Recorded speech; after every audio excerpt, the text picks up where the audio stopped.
Assalamualaikum warahmatullahi wabarakatuh.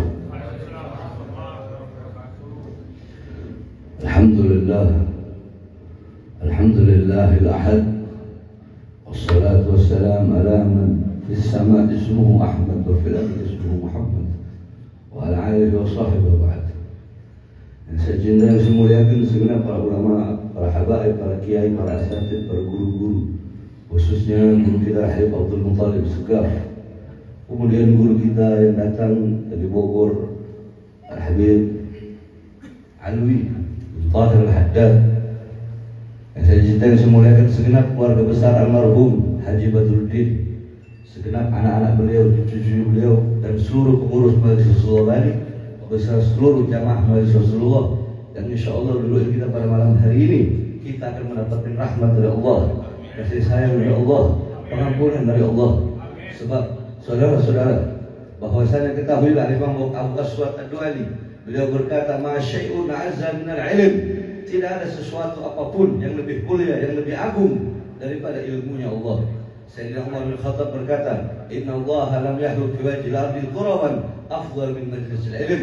Allah tidak pernah menciptakan sejengkal tanah di muka bumi yang lebih mulia selain daripada tanah yang dipakai untuk menuntut ilmunya Allah Subhanahu wa taala. Maka berbahagialah kalian, beruntunglah kalian, karena pada malam hari ini kalian dipenuhi dengan rahmat Allah, kasih sayang Allah, sanubari kalian, hati kalian, fuad kalian, Allah letakkan cahayanya. Kenapa? Karena datangnya kalian di sini untuk membahagiakan Rasulullah, untuk memuliakan Rasulullah, mengagungkan Rasulullah SAW. Mudah-mudahan datangnya kalian tidak akan sia-sia.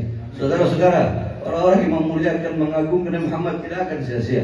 Kalian yang bersalawat kepada Nabi, cinta kepada Nabi tidak akan sia-sia. Saudara-saudara, bagaimana kecintaan para sahabat Nabi Muhammad kepada Nabi Muhammad SAW? Bagaimana kecintaan mereka, pengorbanan mereka? Saudara-saudara, ada satu kisah. Ada seorang wanita yang dimana dia berkata, "Ya Aisyah, ikshif li qabr Nabi SAW." Wahai Aisyah, bukakan bagiku kubur Nabi Muhammad. Karena Nabi Muhammad dikuburkan, dimakamkan di kamar Sayyidatuna Aisyah.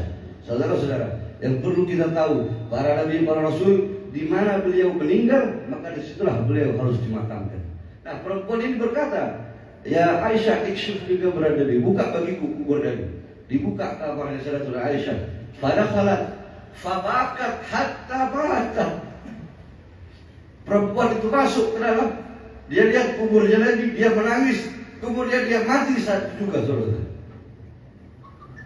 Dia mati membawa cinta kepada Nabi Muhammad SAW. Apa yang telah kita korbankan untuk Nabi Muhammad? Nabi Muhammad mengorbankan jiwa, nyawa, darah untuk kita. Nabi Muhammad, kita terlalu sibuk dengan urusan-urusan dunia, harta, pangkat, jabatan, tahta, kekuasaan, sehingga kita lupa dengan Nabi Muhammad SAW. Saudara-saudara, apakah Nabi Muhammad cinta kepada dunia, harta, pangkat, jabatan? Fa kaifa tad'u ila dunya dhururatu man laulahu lam tukhraj dunya min al-'adl. Bagaimana mungkin Nabi Muhammad akan tertarik, condong kepada dunia, pangkat, harta, jabatan, tahta, kehinaan dunia, sedangkan kalau bukan karena Nabi, dunia jangan pernah diciptakan oleh Allah Subhanahu wa taala. Sayyidatuna Aisyah berdiri di depan kubur Nabi, beliau berkata, "Ya man lam yalbis al-harir wa lam yanam ala al-furash al-wathir, ya man kharaja min ad-dunya wa lam yashfa batnahu wa bi khubz al-sha'ir, ya man lam yanam tul al-layali min khawfin al-sha'ir." Sayyidatuna Aisyah berkata, "Wahai seorang manusia yang tidak pernah berpakaian sutra, wahai seorang manusia yang tidak pernah tidur di atas kasur yang empuk, wahai seorang manusia yang wafat, meninggal dalam keadaan perutnya kosong, belum masuk sesuatu apapun, sekedar roti yang kering. Wahai seorang manusia yang wafat, yang setiap malam tidak pernah tidur karena takut kepada neraka syahirnya Allah Subhanahu wa taala." Nabi Muhammad khairul khalqillah, makhluk yang paling mulia, makhluk yang paling agung. Bukan hanya Nabi Muhammad pasti masuk surga, tapi surga Allah ciptakan untuk Nabi Muhammad. Tetapi Nabi Muhammad masih takut kepada Allah. Nabi Muhammad masih takut kepada Allah. Para nabi, para rasul maksum. Nabi Adam alaihissalam, ketika Allah turunkan ke dunia 100 tahun, Nabi Adam tidak mengangkat kepalanya ke langit, malu kepada Allah karena berbuat satu kesalahan. Kita pagi, siang, sore, malam berbuat dosa dan tidak rasa malu kepada Allah Subhanahu wa taala.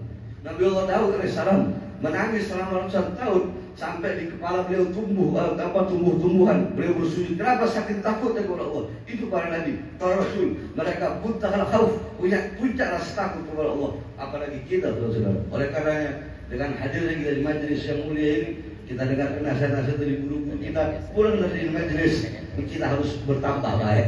Jadi jangan di majelis pulang tetap sama aja. Nah, harus tasjidul barakah, bertambah keberkahan, bertambah kebaikan.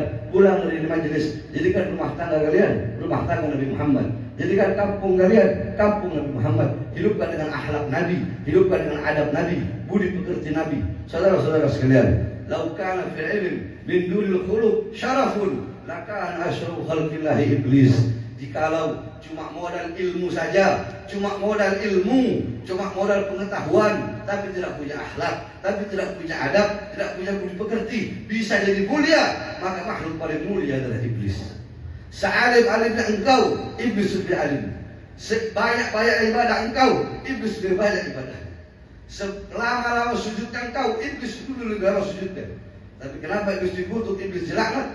Karena iblis tidak punya akhlak dan tidak punya adab. Oleh karenanya akhlak, adab begitu penting. Bahkan adab dan akhlak lebih didahulukan daripada ilmu. Maka mudah-mudahan pulang dari sini kita bisa menjadikan Nabi Muhammad majelis Rasulullah. Ini majelis Rasulullah bukan hanya milik Humaydi, bukan hanya milik pengurus, tapi majelis Rasulullah adalah milik seluruh umat Islam. Karena Rasulullah bukan hanya milik Humaydi atau Winda, Rasulullah milik semuanya. Oleh karenanya insyaallah dengan majelis ini insyaallah bertambah keberkahan, bertambah kebaikan, dan insya Allah selalu istiqamah di dalam menuntut ilmunya Allah Subhanahu Wa Taala. Insya Allah kita doakan para guru-guru kita, Allah panjangkan umurnya, Allah sehatkan jasmani dan rohaninya, Allah permudah urusan dunia akhiratnya. Begitu juga semua jamaah yang hadir di sini, saya doakan kepada Allah ampuni dosa-dosa kita semua. Kita pulang dari sini nanti Allah SWT jadikan rumah tangga kita sakinah, mawaddah, warahmah. Anak kita anak soleh-solehah, keluarga kita sudah meninggal dunia, bapak, ibu, kakek, nenek sudah telah meninggal dunia. Mudah-mudahan Allah ampuni dosa-dosanya, Allah luaskan kuburnya, khususnya almarhum Haji Badruddin. Beliau adalah orang soleh, beliau adalah orang baik, beliau adalah orang ikhlas, beliau adalah orang yang tulus, beliau adalah orang yang begitu cinta kepada Rasulullah. Beliau orang yang begitu cinta kepada anak cucu Rasulullah. Kecintaan beliau kepada anak cucu Rasulullah, beliau tidak pandang bulu. Mau itu anak cucu Rasulullah besar, kecil, kaya, miskin, terkenal, tidak terkenal, Haji Badruddin tetap mencintai. Nah, ini yang harus kita ambil, ini yang harus kita jadi keteladanan. Oleh karenanya kita akan mudah-mudahan almarhum Haji Badruddin Allah luaskan kuburnya, dan mudah-mudahan kita semua mendapatkan keberkahan. Amin amin ya rabbal alamin. Bismillahirrahmanirrahim. Tabarak hitaruna, yasin sabfuna, kaf ayin sad kifayatuna, hamim ain sidda hibatuna, wa sayfiqahumullah wa sallallahu alim wa sallallahu alaihi Muhammadin wa ala alihi wasallam. Alhamdulillah rabbil alamin. Terakhir saudara, saya mohon doa. Saya sedang sakit. Habib Abdul Muttalib, tolong doakan saya. Habib Alwi, tolong doakan saya. Akan tetapi ketika kalian diberikan penyakit, maka sabarlah dengan penyakit tersebut.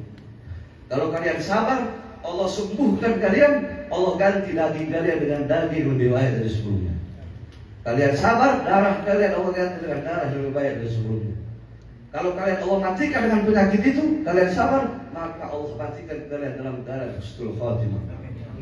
Saudara-saudara, para aulia kalau mereka sakit, mereka berkata, marhaban bil kafarah, selamat datang wahai penebus dosa. Ketika engkau sakit, jangan buru-buru kau minta sembuh. Saudara-saudara, dalam Asar diceritakan, Zabadiyah mau melempar satu orang ke neraka. Tiba-tiba Allah berkata, wahai Zabadiyah, bukanlah kebijaksanaanku, bukanlah kedermawananku, orang hambaku yang di dunia, aku cabut air wajahnya, aku cabut air mukanya, dia pucat.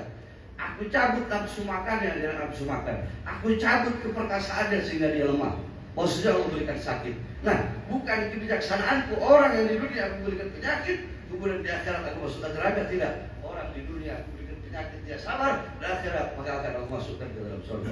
Oleh karena mudah-mudahan kita semua Allah Subhanahu Wa Taala permudah jalan kita untuk ke surga dengan wasilah apa? Wasilah duduk di majelis Rasulullah SAW, majelis ilmunya Allah Subhanahu Wa Taala. Ini jalan menuju surganya Allah. Amin amin ya rabbal alamin.